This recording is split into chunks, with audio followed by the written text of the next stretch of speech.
In today's video, I'm going to explain to you what amber is in perfumery.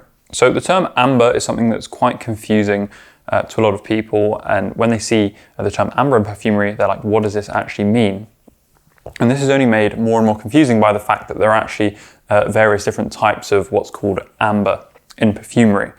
So in this video, I'm going to explain to you guys what I would say the 4 different categories of things are, which could really be classified as an amber in perfumery, and explain the differences between them, so you hopefully have a better idea next time you hear the term amber, at least what it might be trying to mean.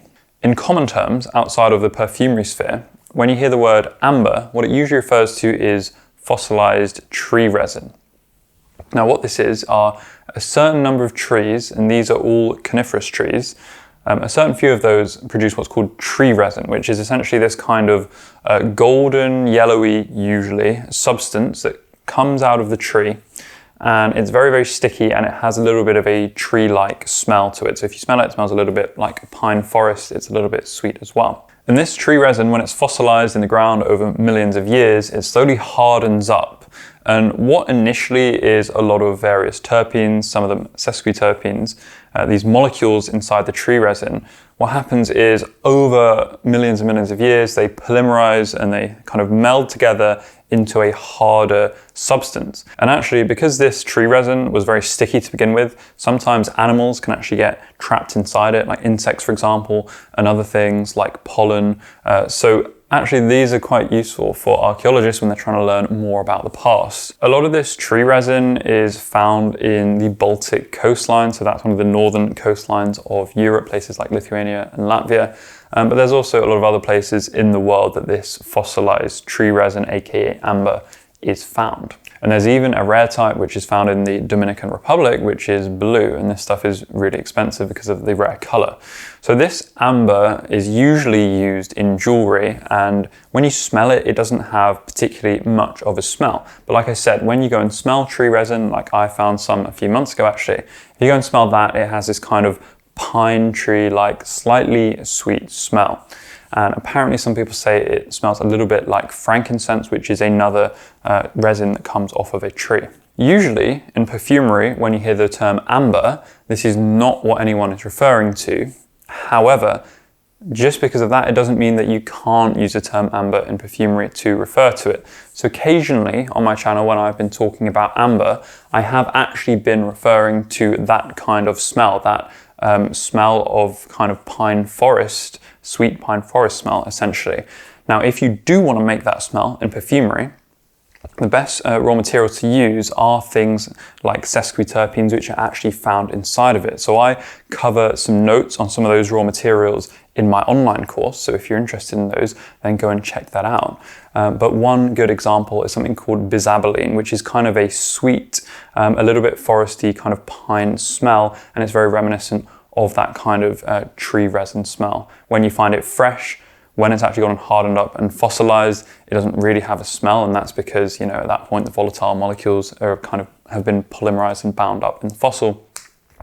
But you know, if you wanted to, you could still call kind of that tree resin smell an amber. Just know that if you do that, you're kind of in the 1% of unusual edge cases, and this is not what amber is usually in perfumery. So then, if that's not what amber usually is in perfumery, what is amber usually in perfumery? Well, to make things confusing, there are 2 main types. One is amber, which refers to ambergris, and this comes from the kind of Arabic word for amber. But there's also a very popular accord in perfumery called amber, which originates from traditional French perfumery, and this is the classical accord between labdanum and vanillin. So ambergris, which is what the Arabs originally used the term, or their word for amber to refer to, is actually a very interesting thing. I did a whole video about it, so if you're interested in kind of the full details, then go and check out that video. I'll put a link in the description. But essentially what it is you get an unusual case when whales are eating squids and other things, and sometimes they have certain issues in their stomach, and kind of an amalgamation of natural factors kind of come together to produce this substance called ambergris resulting from that. And then this stuff washes up on beaches and it has a very unique smell. The actual smell itself has been described as kind of a sweet or a marine smell. Now, traditionally, a few hundred years ago, this was used a lot by perfumers as a fixative. So it was tinctured up. What that means is this stuff was dissolved in alcohol, and then a little bit was often used in lots of different perfume types to add, firstly, what they called an exalting effect. So that's kind of to make the perfume sing a bit more and make it, a little bit, just give it that extra kind of boost, make it just somehow smell a bit nicer, but also as a fixative to make things in the perfume last a little bit longer. So that was what it was traditionally used for. Now this stuff is very expensive and you can still get it today. People still collect it on the beaches, but this is usually much more, let's say, in the kind of the connoisseur side of perfumery. In the past 100 years, big fragrance companies have actually discovered the key molecules inside of ambergris and gone and synthesized that. And the most famous one of those molecules is something called ambroxan, but it actually goes under a lot of different trade names when it's produced by different companies. So you may see things like Ambrox, Ambrox Super, Ambroxan, Ambrofix, Ambermore, DL, and they're just the same molecule made by different companies put under a different trade name. Now, if you go and smell this molecule, it's a very beautiful smelling kind of, I would describe it as a golden, kind of sweet ambery. I know that doesn't help so much given that I'm trying to explain what amber smells like, but it's kind of this golden on one side and sweet, but it's very light, ethereal, and also kind of in that vein, a little bit breezy and marine-like. So it's a very interesting smell. I'd recommend you go and smell that if you're interested in perfumery. And this is something that finds itself in countless, probably most modern perfumes today, because it just adds this kind of lovely effect in most compositions. In fact, if you go and smell Ambroxan, there's a good chance you'll recognize the smell, just having smelled it in so many different perfumes. So that's one type of amber, or one thing that you would commonly call an amber in perfumery. Sometimes this is called a grey amber or an ambergris. However, there's another type of amber which is just as famous, if not potentially even a little bit more. And this is amber, or the classic amber accord from French perfumery. So this accord really became famous over 100 years ago with the advent of synthetic vanillin. You see, vanilla had been extremely expensive for a long time, but then they went and discovered how to make this molecule that's naturally found in vanilla called vanillin synthetically, and it's this very strong, sweet vanilla smell, and it's also very cheap to produce. Now this molecule vanillin, you'll probably recognize the smell of because most vanilla flavorings in food today are based off of it. So actually what you recognize as the smell of vanilla most likely is simply this synthetic molecule called vanillin. And it comes as a powder, it's a long-lasting base note, and it has this very distinctive creamy vanilla-like smell.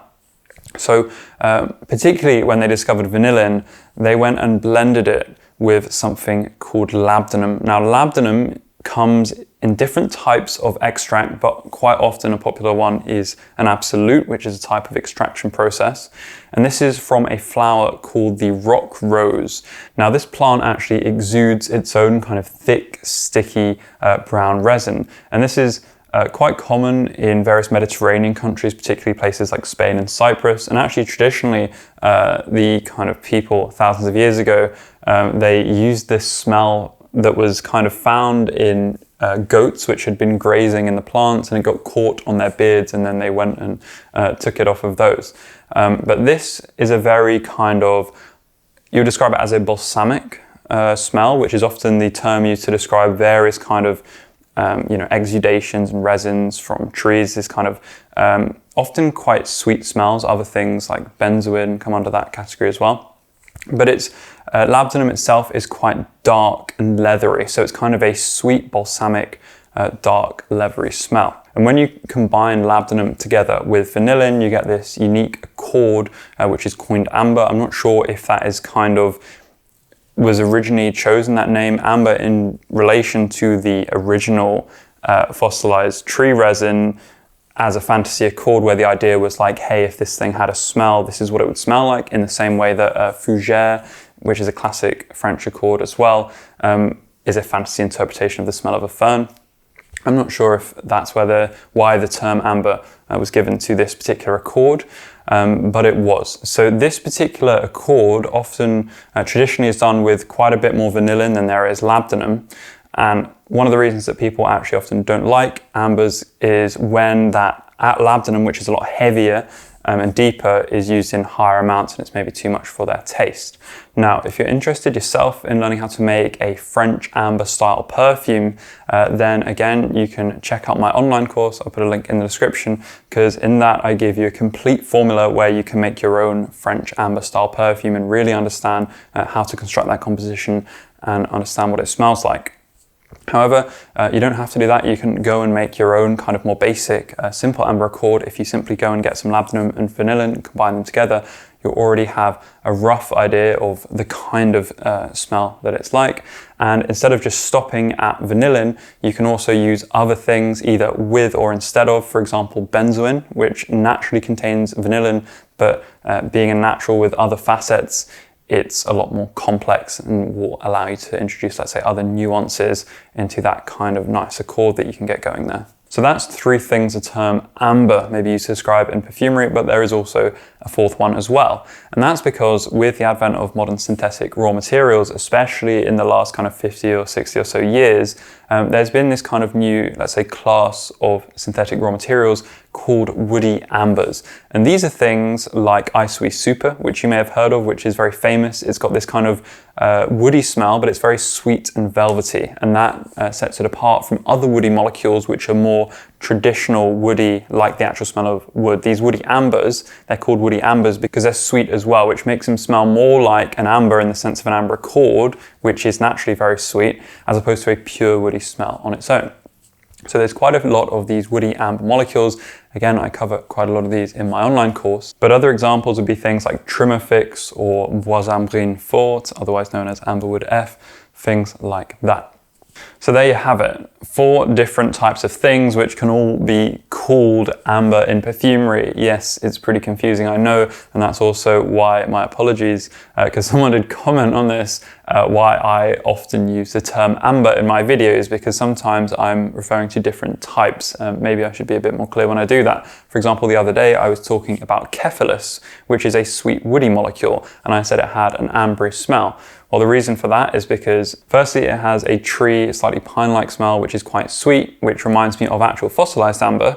But then also it's kind of sweet and woody, which is like a woody amber. So that's kind of an amber in a sense. But then on the other hand, if I was making a composition and it either had a lot of amberoxan or some other kind of ambergris-like component, or on the other hand, I'd made an amber accord or even some kind of similar accord where I took balsamic notes, and that could be anything really because there's a lot of them, for example, Styrax or Tolu Balsam or one of the many others out there, and then use vanillin or a vanillin-like aroma chemical, so something like ethyl vanillin or veretraldehyde or similar as well, then those would naturally create an amber accord in the traditional French amber sense. So in a nutshell, essentially there are a lot of different things that could be meant by the term amber. So it's actually a very loose, a very broad term. I think the main unifying principle amongst all ambers pretty much is some form of sweetness. And then probably most often these days the term amber is being used to refer to a traditional French amber accord with kind of a sweet aspect and maybe a bit more of a balsamic aspect. But it's not always that, and sometimes that sweetness can be in the context of more of a marine-like ambergris sweetness, or even a woody sweetness of actual tree resin, rarely, or maybe a little bit more commonly, sweet woody synthetics, aka the actual woody ambers. So I hope that cleared up amber in perfumery just a little bit. Hopefully it made it a little bit less confusing. If you still have any questions or if it wasn't fully clear, then feel free to write me a message down in the comments and I'll try to get back to you. And aside from that, thank you for watching the video, and I'll see you next time with another video all about perfumery.